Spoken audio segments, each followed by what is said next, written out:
Hi friends, இன்றைக்கி நாம் ஒரு மிக மிக ஆரோக்கியமான சுவையான ஒரு பிரேக்ஃபாஸ்ட் மாதிரி சொல்லலாம், ஸ்நாக்ஸ் மாதிரி சொல்லலாம். இன்றைக்கி அந்த காலத்தில் சோமாஸுன்னு சொல்லுவாங்க.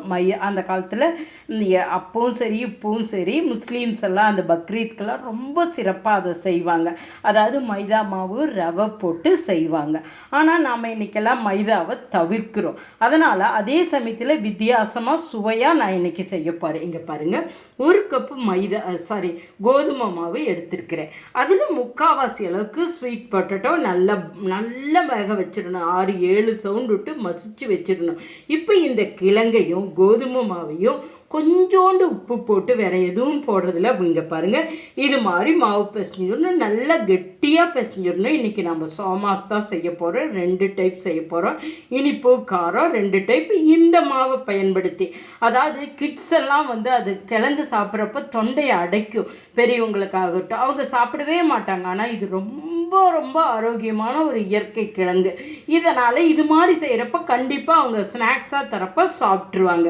இப்போ பார்த்தீங்களா, நான் இந்த அளவு மாவு இந்த கிழங்கை நல்லா கையில் தோலை உரித்து மசித்து துளி கொஞ்சமாக உப்பு போட்டு கெட்டியாக பிசைச்சிடும். ஏன்னா கிழங்கு போடுறப்போ கொஞ்சம் லூஸ் ஆகும். இதை ஸ்டஃபிங் பாருங்கள், வழக்கமாக நம்ம ஒரு ஸ்வீட் சோமாஸ் பண்ணுற மாதிரி தேங்காய், ஏலக்காய், எள், நிலக்கடலை, பொட்டுக்கடலை, நாட்டு சர்க்கரைக்கு பதிலாக வெள்ளை சர்க்கரையும் போட்டுக்கலாம். இதை 3ஐயும் நான் தேங்காய் லேசாக வறுத்துருக்கிறேன். மிக்சியில் ஒரு ஓட்டு ஓட்டிக்கலாம், இல்லை டைரெக்டாக இப்படியே கலந்தாலும் நம்ம சாப்பிட்றப்ப நல்லாயிருக்கும். காரத்துக்கு நிலக்கடலை, நல்லா வெந்த நிலக்கடலையை வெங்காயம் மிளகாய் போட்டு தாளிதம் பண்ணி வச்சுருக்கேன். இப்போ இதை நம்ம சப்பாத்தி மாதிரி தேய்ச்சி 2 டைப்பாக செய்யலாம். அதை அந்த காலத்தில் அதை எண்ணெயில் தான் போட்டு எடுப்பாங்க. ஆனால் இன்றைக்கி நம்ம எண்ணெயிலையும் போடுறோம், தோசைக்கல்லில் போடுறோம். நான் சப்பாத்தியெல்லாம் தேய்ச்சிட்டு உங்கள்கிட்ட காட்டுறேன். ஃப்ரெண்ட்ஸ், பார்த்தீங்களா, இது மாதிரி தானுங்க. நல்லா தேய்ச்சி ஒரு மூடி வச்சு ரவுண்டாக செய்து இந்த பக்கம் இந்த காரம் நிலக்கடலை போடுறேன் வச்சுருக்கேன். இது சர்க்கரை நான் மிக்சியில் கூட போடல. இது மாதிரி இருந்தால் நம்ம மென்று சாப்பிட்றப்ப ரொம்ப நல்லாயிருக்கும். இப்போ இதை மூடிட்டு உங்கள்கிட்ட காட்டுறேன்.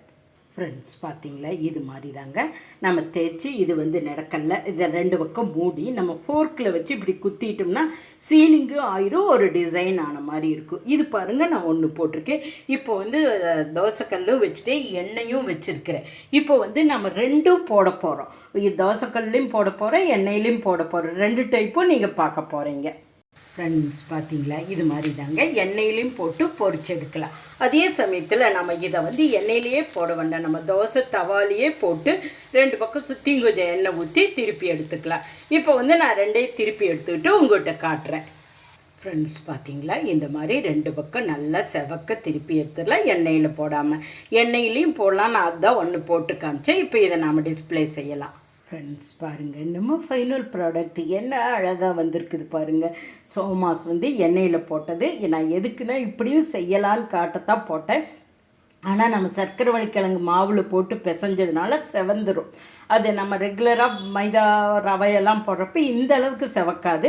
ஆனால் மாவு சர்க்கரை வள்ளிக்கிழங்கு இருக்குனால செவந்துடும். இப்படியும் செய்யலாங்கிறதுக்கோசம் தான். பட் இங்கே பாருங்கள், என்ன அழகாக நம்ம சோமாஸ் சர்க்கரை வள்ளிக்கிழங்கு கோதுமை மாவு கலந்த சோமாஸு ஆயிலில் போடாத சப்பாத்திகள் நம்ம பேனில் போட்டு சரி பண்ணியிருக்கிறோம்.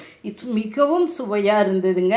சர்க்கரை வேணாலும் சர்க்கரை கலந்து தேங்காய் கலந்து போட்டுக்கலாம். என்னென்னா நான் நிலக்கடலை போட்டிருக்கேன். சில டைம் கடலைப்பருப்பு வேக வச்சது இருந்தாலும் உள்ளே போர்ண வைக்கலாம். பாசிப்பருப்பு பச்சைப்பயிர் வேக வச்சது இருந்தாலும் வைக்கலாம். ஒரு டயபெட்டிஸ் பீப்புளுக்கு ஒரு சப்பாத்திக்கு பதிலாக இது மாதிரி செய்கிறப்ப நமக்கு வயிறு ஃபுல்னஸ் கிடைக்கும். பயிரெல்லாம் வைக்கிறப்போ ப்ரோட்டீன்ஸும் கிடைச்சிடும். ஸ்வீட் பொட்டேட்டோன்னு எடுத்துகிட்டால் இதனோட சிறப்பே விட்டமின்ஸ் தான், மினரல்ஸ் இருக்குது. Excellent source of vitamin A and C, potassium, fibre இருக்குது. சொல்லவே வேண்டாம். உங்களுக்கு விட்டமின் ஏ இருந்தால் ஸ்கின்னுக்கு நல்லது. விட்டமின் சி இருந்தால் நோய் எதிர்ப்பு சக்தி. அதே சமயத்தில் பொட்டாசியம் ஃபைபர் இருக்கிறப்ப சக்கரைக்காரருக்கு நல்லது, ஹார்ட் ப்ராப்ளம் இருக்கவங்களுக்கு நல்லது. இது நிறைய ஃபைபர் இருக்குது. இது அதனோட ஸ்பெஷலாக. அதனால் ஜீரண சக்தி, கான்ஸ்டிபேஷன் இதுக்கெல்லாம் ரொம்ப நல்லது. சர்க்கரைக்காரரு ஒரு மாதம் ஒரு 2 முறை இது மாதிரி எடுத்துக்கலாம். இது மாதிரி எடுத்துக்கிறப்ப நமக்கு ஒரு பிரேக்ஃபாஸ்ட்டோ லஞ்சோ 2 சப்பாத்தி சாப்பிட்ற மாதிரி தான். நமக்கு கொஞ்சம் பயிரும் உள்ளே போயிடும். அதே சமயத்தில் கொஞ்சம் கிழங்கும் சாப்பிட சப்பாத்தி ஒரு ஃபுல் மீல்ஸ் மாதிரி ஆயிரும். கண்ணுக்கு நல்லது. விட்டமின் சி இருந்தால் உங்களுக்கு நோய் எதிர்ப்பு சக்தி. இன்ஃபெக்ஷன் எல்லாம் வராத தடுக்கும். இது மாதிரி நீங்களும் உங்கள் வீட்டில் ஒரு நாளைக்கு சர்க்கரை வள்ளிக்கிழங்க வேக வச்சு மாவு கூட கலந்து இது மாதிரி ஒரு பிரேக்ஃபாஸ்ட் செஞ்சு வீட்டில் இருக்கவங்கள அசத்துங்க. ரொம்ப பிடிச்சதுன்னா வெனிஸ்பெக்டை உங்கள் ஃப்ரெண்ட்ஸோட ஷேர் பண்ணுங்கள். நன்றி, வணக்கம்.